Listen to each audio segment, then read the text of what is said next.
A week ago, I did a flight to Naples on a busy Friday evening. Departure from Athens goes fine, but as I'm starting the approach briefing, I can find neither arrival nor approach charts, or at least any charts for Naples airport. Well, ChartFox can find them, not Navigraph. I'm not that rich to pay 10 euros per month for some aviation maps, yeah, at least not yet. So the only option I have is to dig them up somewhere on the fringes of the internet, which is a pretty much an impossible mission given my search skills.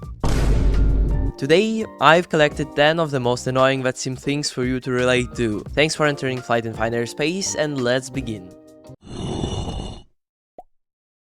The first annoying thing about flying on Vatsim is to plan your flight with full ATC coverage. Because you have three limiting factors. One is your daily routine, one your flight duration, and the third, the ATC coverage in your desired airports. And it's pretty hard to match all those three factors together. You can have like a maximum 1 hour flight if you want like late at night flight. You'll probably only have coverage in some cities in Germany. And yeah, that's pretty annoying for me because I can only fly like in late evenings. And by the way, looking for the ATC bookings is pretty much painful for my eyes, because official Vatsim website is just very stripy. If you look at it like for 1 minute, your vision will become blurry for another minute. So yeah, hopefully they'll make this site more user-friendly.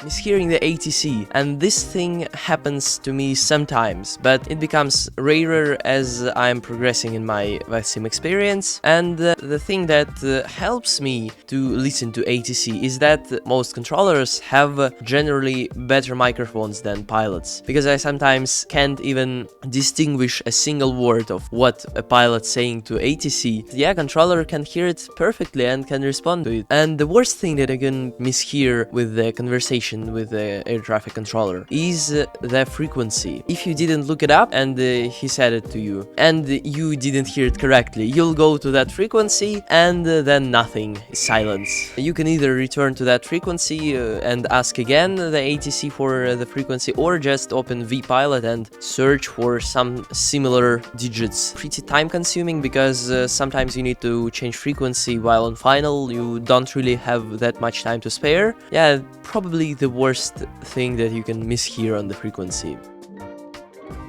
Yeah, they happen sometimes, and when they do, it's very annoying, because you can either be fully prepared for departure, or you can be an hour into the flight, hoping to arrive safely and like enjoy your descent and approach. But no, your Microsoft Flight Sim decides to quit this game for you. I become furious when this happens. I once was flying from Manchester to Germany, and right when I was like somewhere about London or that area, I was configuring the flight management computer, and all of a sudden my sim freezes and I am disconnected from Vatsim, and I'm sitting and thinking like, okay, I'll wait till you unfreeze or crash. We'll see who'll win. My flight sim was frozen for the next half an hour, and then I just gave up and decided to close it via Task Manager.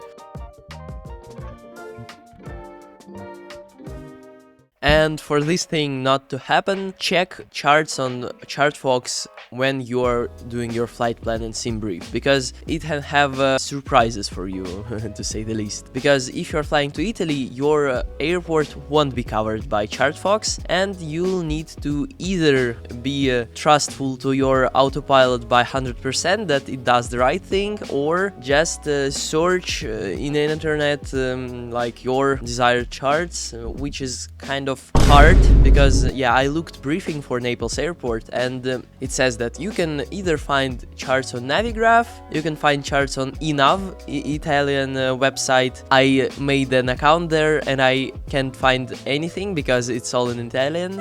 I don't know, I think I'm doing something wrong. Makes you fly blindfolded, pretty much. Relying only on ATC, asking ATC for descent when you feel like you need to descend, you know, know.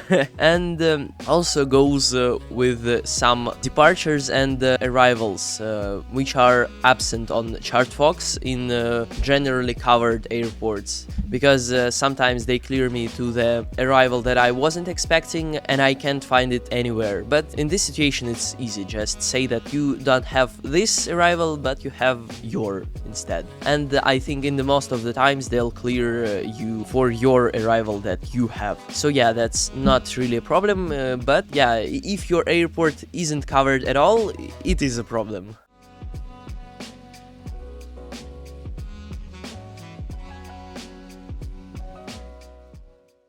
So imagine you're taxiing out of your gate to your departure runway. Ground controller gave you instructions, everything seems fine, but next he wants you to contact tower. And usually I'm not prepared for takeoff when he asks me to do so. I want to arrive at the holding point peacefully, like complete my before takeoff checklist, departure checklist, start briefing my climb out. But no, I just don't have time to do that because they want the planes moving, yeah, which I totally understand, but it's kind of inconvenient. It's hard to operate without the first officer. And the same thing goes for after landing checklist. I'm expecting like to vacate the runway, to start, at least to start the after landing checklist while I'm at the hold short, then to understand on which taxiway I am, and then contact ground and say where am I, wait for the instructions of my stand, of my gate. But no, they will hurry you up,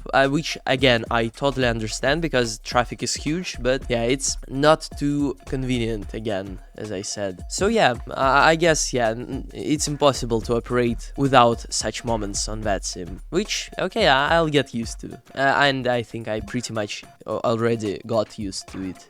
You know, if there weren't any challenging parts about flying on Vatsim, there weren't that much fun.